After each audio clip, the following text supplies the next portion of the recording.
नमस्कार, स्वागत आप सभी का मार्केट लाइव पे। मैं हूं आपके साथ अखिलेश राठी और हम चर्चा करने जा रहे हैं अपडेट्स के बारे में जो इस वक्त बाजार से निकल के सामने आ रही है। हम आपको बताएंगे कि इस वक्त बाजारों से किस चीज की क्या अपडेट निकल के सामने आ रही है। शुरुआत करेंगे यहां पे सबसे पहले गोल्ड से, यानी कि सोने से। आपको बता दें कि पिछले 2 साल से जबरदस्त रिटर्न देने वाले गोल्ड की चमक साल 2021 में फीकी सी पड़ गई है। पिछले 30 साल में सोने की सबसे खराब शुरुआत के बाद कुछ ही महीने में सोना अपने उच्चतम भाव से करीब 21% तक गिर चुका है। इस साल सोने में गिरावट की सबसे बड़ी मुख्य वजह अमेरिकी डॉलर का मजबूत होना और बॉन्ड यील्ड का बढ़ना है। कोरोना काल के पहले फेज के बाद निवेशकों का रुझान शेयर मार्केट और बिटकॉइंस जैसी क्रिप्टो करेंसीज की तरफ बढ़ने से भी सोने के भाव गिरे हैं। अब सवाल उठता है कि इतनी गिरावट के बाद क्या सोना और सस्ता होगा? इस सवाल का जवाब पाने से पहले हमें यह जानना होगा कि सोने की कीमत कैसे तय होती है। सोने की कीमतें डिमांड और सप्लाई समीकरण और भू राजनीतिक घटनाओं आदि पर अधिक निर्भर हैं, जो आपूर्ति मांग समीकरण को प्रभावित करती हैं। सोना अन्य एसेट ग्रुप की तरह नहीं है जो कि नकदी प्रवाह या आंतरिक मूल्य के आधार पर मूल्यवान हो सकता है। अगर आप लंबी अवधि के लिए सोने में निवेश करते हैं और 7 से 8 साल से पहले बेचने की योजना नहीं बनाते हैं तो सोने के बॉन्ड एक बेहतर विकल्प है।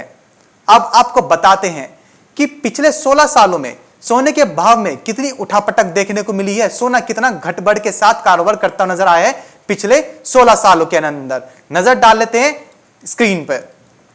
तो जैसे कि आप अपनी स्क्रीन पर देख पा रहे हैं कि साल 2005 में सोने की कीमत 7,000 रुपए प्रति 10 ग्राम थी, या और साल 2010 में यही सोना बढ़कर 18,000 रुपए 10 ग्राम हो गया। यानी कि साल 2005 में 7,000 रुपए और साल 2010 में 18,000 रुपए, यानी कि 2 गुना से भी ज्यादा। 2005 से लेकर 2010 में सोने की जो कीमतें थी वो 2010 में जाकर लगभग 2 गुने से भी ज्यादा हो गई और 18,000 रुपए प्रति 10 ग्राम तक जा चुका था।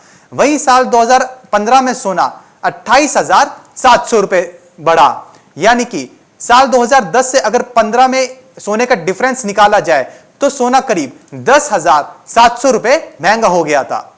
वही बात करें अगर साल 2020 की, तो साल 2020 में जो सोने का भाव रहा वो 56,254 रहा। यानी कि 5 सालों में 2015 से लेकर 2020 में सोने का जो भाव है वो लगभग 2 गुना बढ़ चुका है। बीते 2015 से 2020 तक इन 5 सालों के अंदर सोने का जो भाव रहा वो लगभग 2 गुना तक बढ़ गया। वहीं अगर कंपेयर करें 2005 से लेकर 2020 तक इन 15 सालों में सोना कितना घटा बढ़ा, तो साल 2005 में सोना 7,000 रुपए प्रति 10 ग्राम था, जो बढ़कर 2020 में 56,254 रुपए हो गया। यानी कि अगर दोनों की कीमतों में अगर एक डिफरेंस लगाया जाए तो सोना करीब 49,000 रुपए से ज्यादा महंगा हो चुका है। 2005 से लेकर साल 2020 तक हुआ था। वहीं आपको बता दें कि साल 2005 से लेकर साल 2020 के अंत तक सोने में लगभग 700% की तेजी देखने को मिली थी। अब आप इस 700% की तेजी से ही मान सकते हैं कि सोना जो है लगातार बढ़ ही रहा है। सोने की कीमतें तेज नहीं हो पा रही हैं। सोने की कीमतें तेज ही हो रही है, सोना गिर नहीं रहा है। वहीं बात करें अगर साल 2021 की, तो साल 2021 में हमने देखा कि जब से कोरोना की वैक्सीन मार्केट के अंदर आ गई थी तो सोने की जो कीमतें हैं उस पर थोड़ा एक नरमी देखने को मिली थी। साल 2020 के कंपैरिजन में साल 2021 में सोने की जो कीमतें हैं वो 44,789 रुपए प्रति 10 ग्राम पे आ गई। यानी कि लगभग जो 8 से 10,000 रुपए तक सोना सस्ता हो चुका है साल 2020 से साल 2021 में। साल 2020 के मुकाबले साल 2021 में सोने की जो कीमतें हैं उनमें थोड़ी एक नरमी देखने को मिली है, लेकिन जानकारों का जो रुझान है अभी भी सोने की कीमतों में तेजी का ही है। सोने की कीमतें आने वाले दिनों में अभी और तेजी की तरफ देखने को मिल सकती हैं। जैसे हम देख पा रहे हैं स्क्रीन के ऊपर कि साल 2020 में जो सोना था वो 56,254 रुपए प्रति 10 ग्राम था। इसका यह भी कारण रहा था कि जब हमने देखा था कि मार्च के दौरान लॉकडाउन की स्थितियां बनी थी, लॉकडाउन लगता हुआ नजर आया था, कोरोना अपने उच्चतम स्तर पर था, कोरोना के केसेस लगातार बढ़ ही रहे थे, तब हमने देखा था कि लॉकडाउन के दौरान सोने की जो एक सुरक्षित निवेश मांग निकल के सामने आई थी, यानी कि सोने की एक सेफ हेवन डिमांड बनती हुई सामने आई थी, जिसकी वजह से हमने सोने को उसके उच्चतम स्तर पर जाते हुए देखा था। लेकिन जैसे जैसे अनलॉक की स्थितियां बनती गई, सोना कोरोना की जो वैक्सीन है मार्केट के अंदर आती गई, कोरोना की वैक्सीन मार्केट के अंदर रोल आउट हुई, फिर हमने देखा कि लोगों ने घर से निकलना शुरू किया, जो बिजनेस थे, जो व्यवसाय थे, दोबारा से अपनी पटरी पर लौटते हुए नजर आए। धीरे धीरे फिर जो सेफ हेवन डिमांड थी वो कम होती हुई नजर आई। लेकिन अब साल 2021 में अब एक बार फिर से जो कोरोना के जो मामले हैं वो बढ़ते हुए नजर आ रहे हैं, जिसकी वजह से हम देख रहे हैं कि अब आने वाले समय में सोना एक बार फिर से बढ़ता हुआ नजर आ सकता है।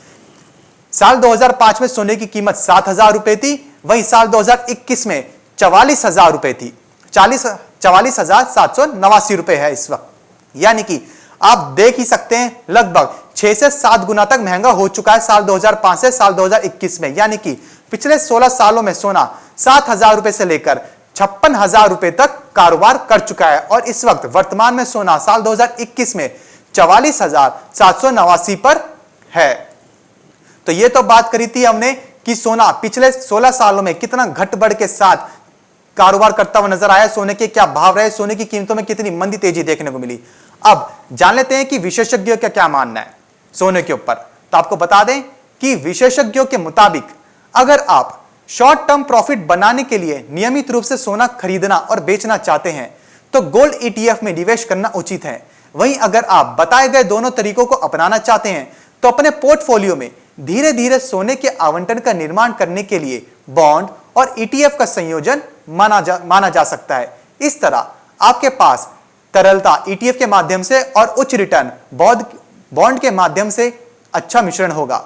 यदि आपके पोर्टफोलियो में पीली धातु का आवंटन कम है तो सोने की कीमतों में मौजूदा गिरावट आपको पोर्टफोलियो में सोने के आवंटन 5 से 15% बढ़ाने के लिए एक अच्छा अवसर हो सकता है। तो यानी कि पिछले 16 सालों में सोना जो है काफी महंगा हो चला है। साल 2005 के अंदर जो सोना था वो 7,000 रुपए प्रति 10 ग्राम था, वहीं अब साल 2021 में सोना 44,789 रुपए है। यानी कि लगभग 6 से 7 गुना तक सोने की कीमतें पिछले 16 साल में बढ़ चुकी हैं। तो ये तो बात करी थी हमने सोने की। तो फिलहाल मार्केट लाइव में बस इतना ही, कहीं जाएगा नहीं क्योंकि खबरों का सिलसिला लगातार यूं ही बना रहेगा मार्केट टाइम्स टीवी पर।